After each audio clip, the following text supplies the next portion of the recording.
Hello everyone, आप देख रहे हैं पब्लिक गैराज। तो भाई आज हम बात करने वाले हैं कि सफारी में हम अपना एवरेज कैसे इंक्रीज कर सकते हैं। पर्सनली यार देखो, मेरा अभी तक का जो एक्सपीरियंस रहा था कुछ टाइम से, तो इतना अच्छा नहीं रहा था लोकल्स में। जैसे कि हम बम्पर टू बम्पर में तो चल किसी को देखने को नहीं मिलता, बट जो सिटीज़ में भी होती हैं थोड़ा बहुत जहाँ गाड़ियाँ चल लेती हैं, तो उसमें भी यार मेरा 8-9 एवरेज देखने को मिल रहा था। हालांकि जिनसे मैंने बात वगैरह करी तो दे सेट किया नहीं, हमारा तो 12-13 का तो आराम से निकाल रही है लोकल्स में। बट मुझे क्यों भाई ऐसा नहीं निकल पा रहा था, क्या मैं दिक्कत कर रहा था चलाने में, तो मैं आपसे आज वो शेयर करूंगा।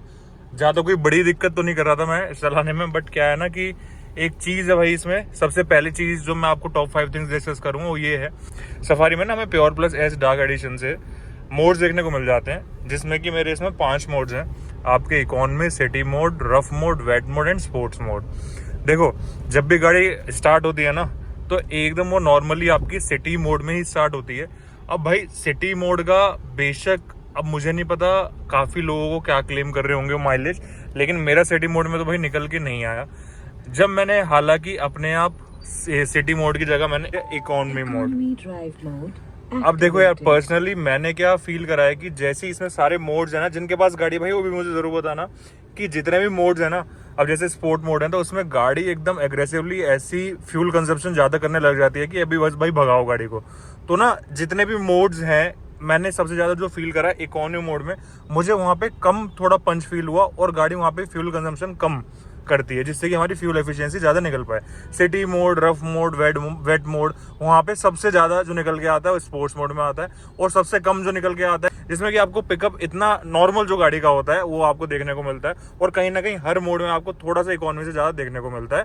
और फिर उनमें भाई देखो फ्यूल कंजप्शन भी थोड़ा बहुत ज़्यादा होता ही है, अगर आपको पिकअप ज़्यादा देखने को मिलेगा। तो इकोनॉमी मोड में सबसे कम देखने को मिलता है, इसलिए आपको भाई यहाँ पे फ्यूल कंजम्पशन कम होने की वजह से फ्यूल इकोनॉमी ज़्यादा बढ़ जाती है। आप अब 10 से 12 का मैं फील कर पा रहा हूँ कि इसमें लोकल में एवरेज में फील कर पा रहा हूँ कि इतना मिल रहा है मुझे। बाकी पता नहीं, शायद 12 से 13 के बीच भी हो जाए। वो अभी मैंने विद इन ये जो एवरेज निकाला है भाई, वो 4-5 दिन के अंदर या एक हफ्ते के अंदर में निकाला है। बाकी और चलाऊंगा अभी धीरे धीरे, तो लेट्स सी, क्या पता 12 से 14 का भी हो जाए। बाकी देखो 10 से 12 तो निकल के आ गया। जो 8 से 10 में चल रहा था वो भी भाई सिटी मोड में मेरी रहती थी गाड़ी, मैं इस पर कभी ध्यान ही नहीं दिया। तो मेरा पॉइंट यही है कि इकोनॉमी मोड में चलाओ अगर आपको एवरेज ज़्यादा निकालना है। तो पहला पॉइंट तो मेरा ये था कि जब भी गाड़ी में बैठो भाई, ऑटोमेटिक वो अपने आप सिटी मोड में ही रखती है गाड़ी, लेकिन आप इकोनॉमी मोड में अलग से लगाओ, उसमें आपको एवरेज अच्छा खासा देखने को मिल जाएगा।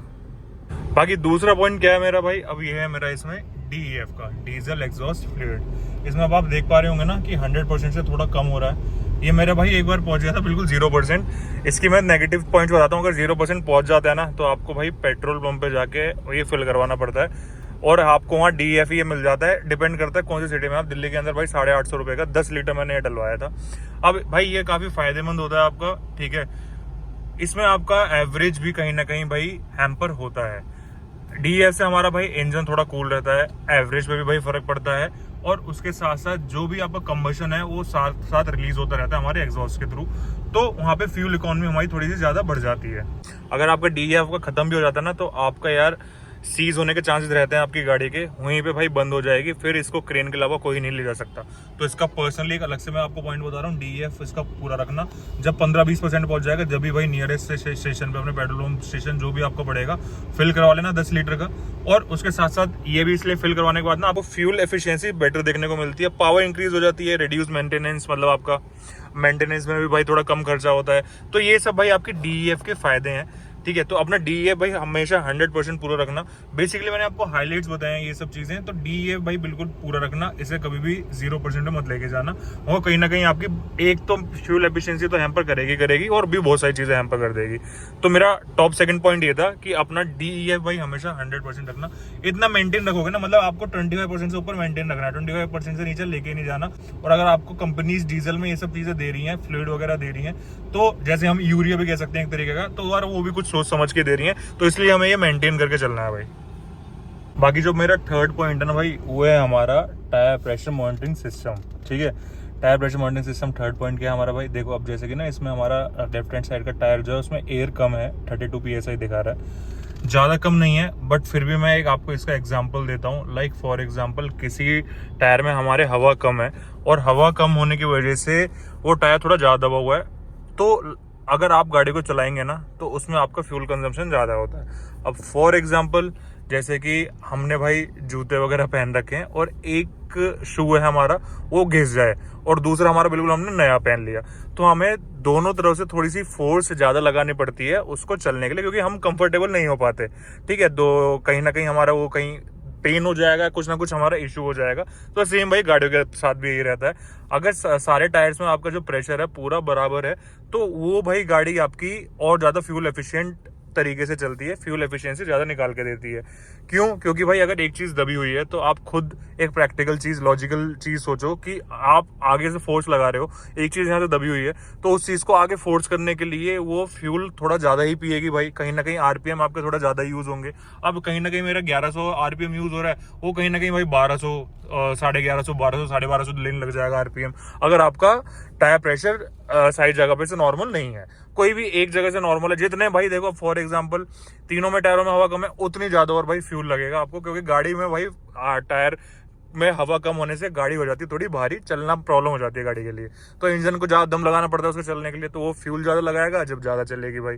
तो इसलिए भाई टायर प्रेशर मॉनिटरिंग सिस्टम दिया गया है आपको, एक तो टायर मेजर करने के लिए, एक तो आपको टायर प्रेशर बताने के लिए। जितने आपके टायर हैं सारे एयर पीएसआई उसमें बराबर रखिए, उसमें आपको काफी फ्यूल एफिशिएंट रहता है और अच्छा खासा आपको उसमें एवरेज देखने को मिल जाता है। और सेम भाई इसी के साथ मैं ये पॉइंट में ही कवर कर रहा हूँ, वो है आपका अलाइनमेंट्स। अलाइनमेंट्स भाई आपको जरूरी कवर करवाने हैं। अगर कोई भी आपका अलाइनमेंट आउट हो रहा होगा तो सेम आपका सिमिलर कह सकते हो काइंड ऑफ, कि कहीं ना कहीं अगर राइट साइड को गाड़ी आपकी जा रही है, तो जैसे अगर मैं कहीं गाड़ी चला रहा हूँ राइट साइड की आपकी गाड़ी जा रही है, तो एक तो आपके टायर भी खाएगी भाई, टायर भी कम करेगी, टायर की लाइफ भी कम करेगी, और ऊपर से आपका वही सेम प्रोसेस है, जो आरपीएम है वो आपकी गाड़ी के ज्यादा लगने लग जाएंगे। आरपीएम ज्यादा लगने लग जाएंगे तो ऑब्वियसली भाई आपके कहीं ना कहीं वो फ्यूल ज्यादा यूज करेगी और आपका फ्यूल एफिशिएंसी खत्म हो जाएगी, तो उसमें आपका एवरेज एकदम खत्म हो जाएगा। तो ये सब चीजें आपको प्लान करनी है जिससे कि आप भाई अपना बहुत अच्छा गाड़ी से एवरेज निकाल पाए। गाइस बाकी बात करते हैं हम फोर्थ पॉइंट की, बड़ा बेसिक सा है, सबको पता होगा, क्रूज कंट्रोल। ठीक है, आजकल भाई क्रूज कंट्रोल हमारा एडाप्टिव क्रूज कंट्रोल आ रहा है और एक नॉर्मल क्रूज कंट्रोल आ रहा है। इसमें आपको नॉर्मल क्रूज कंट्रोल देखने को मिल जाता है। कहीं भी अगर आप हाईवे पे हो तो भाई ट्राई करो कि गाड़ी को ज्यादा भगाए ना, हम 130 140 लेके जाओगे तो डेफिनेटली भाई वहां पे आपको एवरेज कुछ भी देखने को नहीं मिलेगा। वो बस आपका फ्यूल उतना ही बर्नआउट होगा और उतना ही भाई जल्दी जल्दी खत्म भी हो जाएगा। तो उसमें आपको क्या करना है, क्रूज करो भाई गाड़ी को, अपना प्लान करके चलो कि कहीं अगर आपको किसी भी टाइमली पहुंचना है तो उस पहले ही टाइम से निकलो। और कहीं हाईवे से कोई जा रहा है तो भाई मैं तो ये पक्का मानता हूँ क्रूज करके चलो, उसमें गाड़ी अपने अकॉर्डिंगली भाई आरपीएम लेती है। हम भाई अपने अकॉर्डिंग अगर हम खुद चलाते हैं तो हम थोड़े आरपीएम ज्यादा ही देते हैं भाई गाड़ी को, उसमें हमारा फ्यूल ज्यादा हम खुद खर्च करते हैं मैनुअली अगर हम चलाएं। बट आप क्रूज कर दोगे ना तो ऑटोमेटिक भाई अपने आप ही फ्यूल इतना लेगी जितना कि उसका रिक्वायरमेंट है हाईवे पे, और फिर क्रूज आप करो 70 to 80 की स्पीड में। सबसे बेस्ट जो फ्यूल निकल के आता है भाई वो 70 to 85 तक की स्पीड में देखने को मिलता है।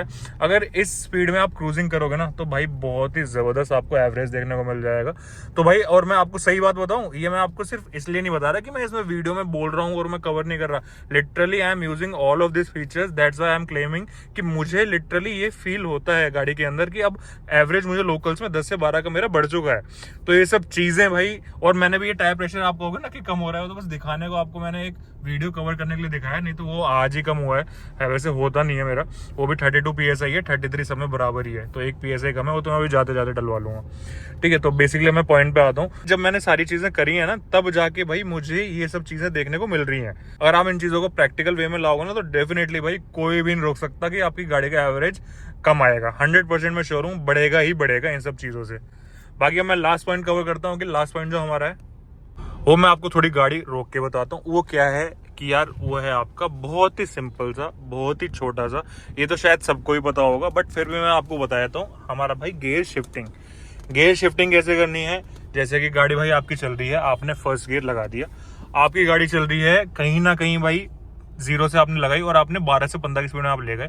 काफी लोग क्या होता है 20 से 25 की स्पीड जब पहुंच जाती है ना, जब जाके भाई अपना सेकंड गियर शिफ्ट करते हैं और वो भी फटाफट ऐसे खींच के मारते हैं। ठीक है, चलो खींच के, इससे कोई एवरेज का लेन देन नहीं है, बट जो गियर लीवर होता है भाई कहीं ना कहीं इंपैक्ट होता है, ये मैं अलग से आपको चीज बता रहा हूँ। गियर लीवर को भी भाई नॉर्मली जैसे शिफ्ट करते हैं इतना इस स्पीड से करो। ये सब चीज़ें बेकार लगती हैं, कभी कभी हो गया तो ठीक है, लेकिन रोज आप अगर रोज गाड़ी चला रहे हो तो बहुत ही जेंटल तरीके से आपको गियर शिफ्ट करना है। ये अलग पॉइंट था। बाकी इसका मैं आपको एक पॉइंट बता रहा था, जब भी आप गियर शिफ्ट करेंगे फर्स्ट से सेकंड के लिए तो ट्राई करो कि आप इतनी हैबिट में अपनी ड्राइविंग ले आओ कि आपको 12 से 15 की स्पीड में आप सेकंड गियर शिफ्ट कर लो। उसके बाद जब आपकी थोड़ी गाड़ी इंक्रीज हो 25 से 30 है, जब आप सेकंड गियर लगा लो। उसके बाद आप मतलब ये डिफरेंस रखो कि 12 से 15 की स्पीड के बीच में आपको गियर शिफ्ट कर देना है। ऐसा नहीं है कि आप 25 में जाके एकदम उठा रहे हो, एकदम कम कर रहे हो, तो वही है फिर आपके आरपीएम ज्यादा खाएगी भाई। आरपीएम ज्यादा खाएगी, ऑब्वियसली फ्यूल कंजम्पशन ज्यादा होगा, फ्यूल एफिशिएंसी निकल के नहीं आएगी। तो वही सही, कहीं ना कहीं ना सारे पॉइंट्स कनेक्ट है। बहुत अच्छे तरीके से गियर शिफ्ट करो प्रॉपर एक स्पीड के अंदर। ये काफी लोगों तो मैंने देखा कि चलो ड्रैग करते हैं, वो तो अलग बात है, भगाने के लिए 30 की स्पीड में भाई फर्स्ट गियर में लगा देते हैं, तो वो तो भाई आपका कहीं एवरेज देखने को नहीं मिलता। अब अगर रोज ऐसा करते रहोगे ना तो एक भाई आदत भी बन जाती है गाड़ी की, वो इंजन में भी कहीं ना कहीं भाई स्ट्रेस आ रहा है, वो फिर एक टाइम के बाद वो इतना आपने और अगर आप रेगुलरली ये चीज करने लग जाए ना तो भाई एक टाइम ऐसा भी आएगा, बेशक आप कितने गियर शिफ्ट अच्छे से कर लेना, बेशक कितनी इकोनॉमी मोड में गाड़ी चला लेना, आप कहीं ना कहीं आपको भाई फिर वो एवरेज इतना क्लेम नहीं होगा जो आप स्टार्टिंग में एक इस चीज को पहले ही चीजों को हैबिट चेंज करके अपनी कर सकते हैं। ठीक है, तो देखो यार पॉइंट अब थोड़ा सा इनवैलिड लग रहा होगा, बट सच बता रहा हूँ, एक बार जिन के पास भी भाई सफारी है ना, मैं सीरियसली सफारी और हैरियर की बात कर रहा हूँ, अगर सफारी और हैरियर है ना तो प्लीज एक बार ये सब चीजें जो मैंने पॉइंट्स बताए करके देखो ना, आपको 15 से 20 दिन में रिजल्ट देखने को मिल जाए रोज बेसिस पे। मतलब ऐसा नहीं है कि कभी आपके महीने में 5-6 बार निकली, तो मैं उनके लिए नहीं कह रहा, मेरी तो रोज ही चलती है भाई। अगर रोज बेसिस पे अगर आपने ये सब चीजें कर ली ना, अगर भाई नहीं निकला ना एवरेज, तो लिटरली मैं इतना आपको कह रहा हूँ कि मैं अपना भाई यूट्यूब चैनल भी बंद कर दूंगा। ठीक है, रही मजाक की बात अलग, मैं सच बता रहा हूँ, मेरी बात लिख के ले लो यार, बहुत अच्छा आपको एवरेज देखने को मिल जाएगा। इन सब पॉइंट से थोड़ा ध्यान रखना। ये गाड़ी के अंदर अगर आपने ऐसी चीजें कर ली ना, मैं सीरियसली बता रहा हूँ, दोबारा बोल रहा हूँ, आपको फ्यूल बहुत अच्छा देखने को मिल जाएगा, फ्यूल एफिशिएंसी बहुत अच्छी देखने को मिल जाएगी। 12-14 भी लोग क्लेम कर रहे हैं। And one of my friend had a safari last month, he said कि भाई उसकी गाड़ी 12 से 14 का एवरेज दे रही है। एंड आई वाज शॉक्ड, भाई ये कैसे दे रही है, मेरे पास भी सफारी है यार, मैं तो 8 से 10 का कर पा रहा हूँ। तो उसने कुछ चीजें बताई कि ऐसी चीजें करो, उसने 3 चीजें बताई, बाकी 2 चीजें मैंने अपने अकॉर्डिंग भी चेंज करी हैं, तो उससे भाई बहुत डेफिनेटली अच्छा रिजल्ट देखने को मिला है। तो आप भी ये सब चीजें करना, और जो भाई कर रहे हैं प्लीज, जिनका एवरेज अच्छा देखने को मिल रहा है तो वो सब ऑलरेडी ये चीज कर रहे हैं या इससे अलग क्या कर रहे हैं, आप कमेंट में जरूर बताना, कि जिससे कि भाई हमारी ऑडियंस को भी वो चीजें जानने को मिले और उनकी गाड़ियों का अच्छा एवरेज देखने को मिले उन्हें। वीडियो अच्छी लगी है तो भाई लाइक सब्सक्राइब शेयर जरूर करना। इस गाड़ी मेरी वीडियो के थ्रू आपको कुछ नॉलेज मिल रही है तो आगे जाके शेयर करो, काफी मेहनत चल रही है भाई। प्लीज लाइक सब्सक्राइब और कमेंट जरूर करना, और जरूर बताना कि कोई चीज फील होती है नहीं, जरूर बताना कमेंट्स में। बाकी मिलते हैं नेक्स्ट वीडियो में अमेजिंग कंटेंट के साथ, अमेजिंग गाड़ी के साथ। Till then take care, bye bye, thank you.